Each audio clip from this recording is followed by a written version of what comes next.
मित्रों नमस्कार। अजब गजब किस्से की इस नई किस्त के साथ मैं आपके सामने फिर हाजिर हूँ। मैं हूँ व्यास जी। आजकल एक नाम बड़ी चर्चा में चल रहा है, शायद आप में से भी किसी का ये नाम हो, लेकिन जो चर्चा में नाम है वो किसी अन्य का है। वह नाम है सुदामा। इस नाम के बारे में आप में से बहुतों ने और मैंने भी नरोत्तम कवि की जो कविता है बड़ी मशहूर, उसमें पहली बार पढ़ा था। कहानी यूँ है कि सुदामा नाम के एक मथुरा के गरीब ब्राह्मण की पत्नी को ये पता चल गया कि द्वारिकाधीश इनके क्लास फेलो रहे हैं। संदीपनी गुरु के आश्रम में साथ दोनों पढ़े हैं और वे द्वारिकाधीश और ये गरीब मांग चांग के भोजन भात इनका चलता है। तो उन्होंने इंसिस्ट किया, उन्होंने उन पर जोर डाला कि जाओ और द्वारकाधीश के दरबार में जाओ, हमारे दोस्त रहे हैं, क्लास फेलो रहे हैं, दोस्ती तो बड़ी महत्वपूर्ण चीज़ होती है, इसलिए जाके कुछ मांगो, तुम्हें कुछ मिल जाएगा तो हम लोगों का दिन दशा सुधरेगी। सुदामा राजा के यहाँ जाने में बड़ा हिचकते थे। उन्होंने कहा कि औरन को धन चाहिए बावरी, ब्राह्मण को धन केवल भिक्षा। अरे भिक्षा मांग के अपना काम चल ही रहा है, कहाँ उस राज दरबार में मुझे भेज रही हो। लेकिन अब पत्नी ने तो हट पकड़ लिया और फिर उनको जाना पड़ा और रास्ते के लिए उनको कोदो सावा टाइप कोई चीज़ बांध दिया। कहा जब भूख लगेगी तो खा लेना। अब कहाँ द्वारका और कहाँ मथुरा, कितनी दूरी है, बेचारे पैदल गए, बैलगाड़ी से गए, कैसे गए वो जाने। रास्ते मांग जांच के खाते हुए गए होंगे मुझे ऐसे लगता है, लेकिन वो पोटली उनके पास थी।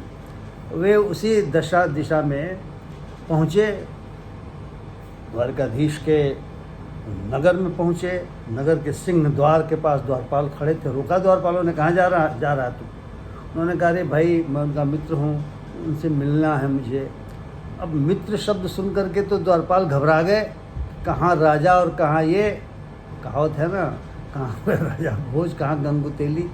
तो खैर, लेकिन अब सोचा कि कहीं ऐसा नहीं हो कि दोस्ती निकल जाए, भाई अभी मथुरा से कह रहा है। तो द्वारपाल भागे हुए भगवान श्री कृष्ण के दरबार में गए, द्वारकाधीश के दरबार में गए, प्रणाम किया और उनकी जो दशा बताने लगे उसे नरोत्तम कवि ने इन शब्दों में प्रकट किया था। आपको स्मरण होगा, पढ़ा आपने, मिडिल वगैरह में पढ़ाया जाता था।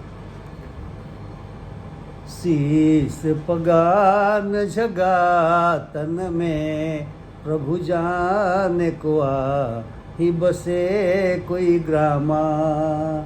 धोती फटी सिलटी दुपटी, अरु पाँव पा नहु की नहीं सामा।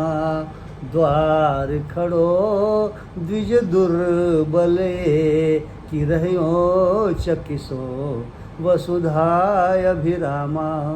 पूछत दीन दयाल को धाम, बतावतया पनो नाम सुदामा। अब द्वारकाधीश ने सुदामा शब्द सुना तो भागते हुए कहते हैं कि बिना खड़ाऊ पहने भागते हुए सिंह द्वार पर आए और अखबार में भर करके उनको ले गए और ले गए कुशल क्षेम पूछा। और इसके बाद कहा कि भाभी ने ज़रूर कुछ दिया होगा मेरे लिए, ला क्या दिया हुआ है। अब वो बेचारे पोटली छुपा रहे, चूँकि वो रास्ते में तो भीख मांग के खा लिए थे, वो बचा हुआ था।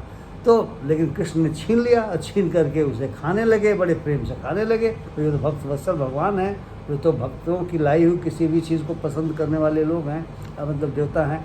तो अब ये गरीब ब्राह्मण परेशान हुआ कि राजा क्या भेजा, इसने तो मेरा ये पोटली का जो श्री अन्न रखा हुआ है उसे ही खा लिया। हालांकि आजकल श्री अन्न कहते हैं, पहले मोटा अनाज ही कहते थे, आजकल भी गाँव में कहते हैं। खा लिया और कहा बताइए कैसा राजा है यार, ये मैं कुछ मांगने आया हूँ और मांगने की बजाय मेरा ही खा रहा है। हो सकता है राजाओं का ऐसे चरित्र होगा। आदि इत्यादि बेचारे सोचते रहे, कुछ समय तक रहे और कह नहीं पाए कि सोचा कि जब आदमी मेरी ही पोटली खा गया उसे क्या मांगना। अंत में गए तो उन्होंने पाया कि अरे सब कुछ बदल चुका था और उनका घर वगैरह सब कुछ सुख समृद्धि आ गई थी। एक दूसरे सुदामा को हम लोग जानते हैं, साहित्य के हैं, सुदामा पांडे धूमिल, जिन्होंने महत्वपूर्ण कविता लिखी थी, जो शायद आप अगर साहित्य में रुचि रखते हो तो आपने सुना होगा कि एक आदमी रोटी बेलता है, दूसरा आदमी रोटी खाता है, लेकिन एक तीसरा आदमी भी है जो न रोटी बेलता है, न रोटी खाता है, रोटी से खेलता है। मैं पूछता हूँ तीसरा आदमी कौन है? इस पर मेरे देश की संसद मौन है।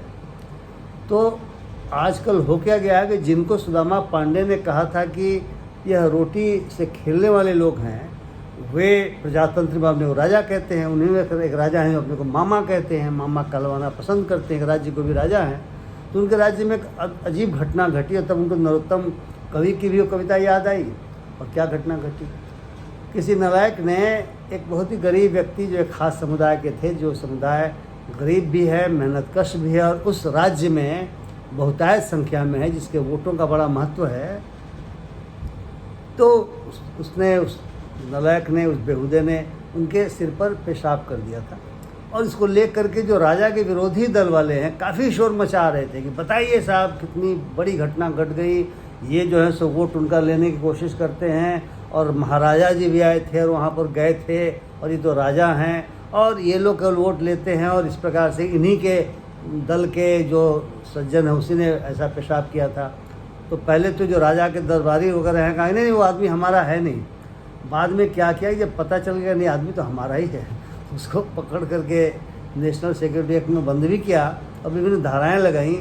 और राजा ने पैंतरा चला, उसने कहा मेरे तर्कस में बहुत सारे तीर हैं, ये न समझें कि हमको परास्त कर देंगे। उसने उनको बुलाया, जिस व्यक्ति के साथ ये घटना घटी तो उनका वीडियो वायरल हो गया था, कहते हैं, बुलाया और बुला के कहा कि आप सुदामा हैं। अपने को यानी कृष्ण कहा कि मैं द्वारकाधीश हूँ, मैं उस राज्य का अधीश हूँ। बहुत सारे लोग जिलाधीश कहते हैं, हम लोग जिले में थे तो कई मूर्ख जिलाधीश शब्द का उच्चारण करते थे, जब जिलाधिकारी कहा जाता था। खैर, तो उन्होंने कहा मैं द्वारकाधीश की तरह से राज्य का अधीश हूँ।